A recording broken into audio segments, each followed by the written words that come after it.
ఒకసారి ఆలోచన చేయమని చెప్పి అడుగుతా ఉన్నాడు మీ జగన్. 5 ఏళ్లుగా మనం ఎలా ఉన్నాం అని ప్రతి కుటుంబం వారు కూడా కూర్చొని ఆలోచన చేయాల్సిన సమయం వచ్చింది. తెలుగుదేశం ప్రభుత్వం ఎన్నికలకు ముందు ఏం చెప్పింది, ఎన్నికల తర్వాత ఎలా మోసం చేసింది అని చెప్పి ఆలోచన చేయాల్సిన సమయం ప్రతి కుటుంబంలోకి వచ్చింది. ప్రతి కుటుంబంలోనూ ఈ చర్చ జరగాలి. ఎన్నికలప్పుడు ఓట్ల కోసం ఏదంటే అది చెప్పడం, ఎన్నికలు అయిపోయిన తర్వాత ప్రజలను మోసం చేయడం ధర్మమేనా అని చెప్పి ప్రతి ఇంట్లోనూ చర్చ జరగాల్సిన అవసరం వచ్చింది. ఈ అంశం మీద ప్రతి ఇంట్లోనూ చర్చ జరగాలి. మీ గ్రామంలో, మీ పట్టణంలో గడిచిన 5 ఏళ్లలో తెలుగుదేశం పార్టీ నాయకులు ఎలాంటి వాతావరణం సృష్టించారో అన్న అంశం మీద చర్చ జరగాలి. మీ గ్రామాలలో వాళ్ళు చేస్తా ఉన్న అన్యాయాల మీద చర్చలు జరగాలి. మీ గ్రామాలలో జన్మభూమి కమిటీ పేరుతో మాఫియాను పెట్టి ఏ రకంగా దుర్మార్గాలు చేస్తా ఉన్నారో చర్చ జరగాలి. చివరకు ఎన్నికలకు ముందు, ఎన్నికలు వచ్చేసరికి మళ్ళీ ప్రజలను మరోసారి మోసం చేసేందుకు ప్రలోభాలు పెడుతూ వీళ్ళు చేస్తా ఉన్న సినిమాల మీద, డ్రామాల మీద కూడా మళ్ళీ చర్చ జరగాలి. ప్రతి ఇంట్లో చర్చ జరగాలి. ప్రతి గ్రామంలోనూ కూడా ఈ విషయాల మీద చర్చ జరగాలి. ఇదే పెద్ద మనిషి చంద్రబాబు నాయుడు గారు ఎన్నికలప్పుడు మేనిఫెస్టో అని చెప్పి ఒక పుస్తకాన్ని రిలీజ్ చేస్తాడు.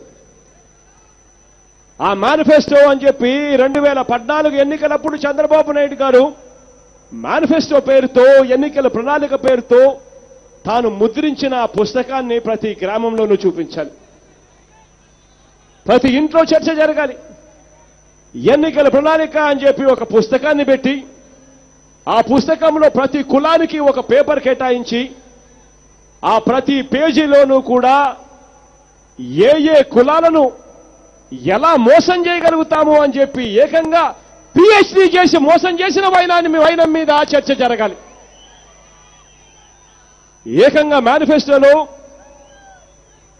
పెట్టిన 650 హామీల పరిస్థితి ఏమిటి అన్న విషయాల మీద చర్చ జరగాలి. రాష్ట్రంలో ఇవాళ మట్టి వదలడం లేదు, ఇసుక వదలడం లేదు, మద్యం, బొగ్గు, కాంట్రాక్టర్లను ఎవరిని వదలడం లేదు. రాష్ట్రంలో ఇవాళ గుడి భూములను వదలడం లేదు, దళితుల భూములను వదలడం లేదు.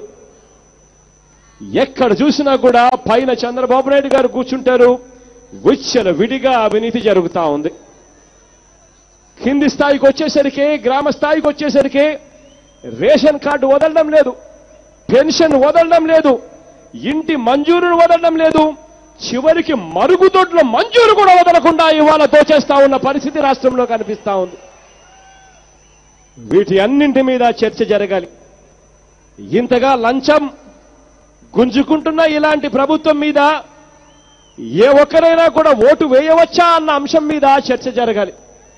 ప్రతి ఇంట్లో జరగాలి, ప్రతి గ్రామంలోనూ ఈ చర్చ జరగాలి. చివరికి మీ గ్రామాలలో మీ భూములున్నాయి. మీ భూములు, మీ ఆస్తులు, దేవుడు భూములు, దేవుడు మాన్యాలు ఇవన్నీ కూడా కొట్టేసే ఈ రాక్షస పాలన మనకు కావాలా అన్న అంశం మీద ప్రతి ఇంట్లో చర్చ జరగాలి, ప్రతి గ్రామంలోనూ చర్చ జరగాలి అని చెప్పి కోరుతా ఉన్నా.